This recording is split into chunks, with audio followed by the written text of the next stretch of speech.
Thank you for that live report. The governor's former deputy director of Western Mass, LaMar appearing before a judge for his arraignment this morning after his case got bumped up to Superior Court. Cook pleading not guilty today on all charges.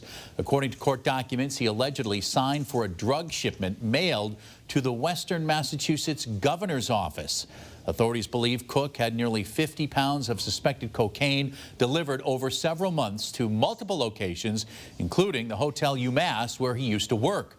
Cook is now facing numerous charges, including drug trafficking, unlawful possession of a firearm, and unlawful possession of ammunition. If convicted, he could face a minimum of 15 years in prison. He's currently being held without the right to bail, and his next court date is set for April 3rd.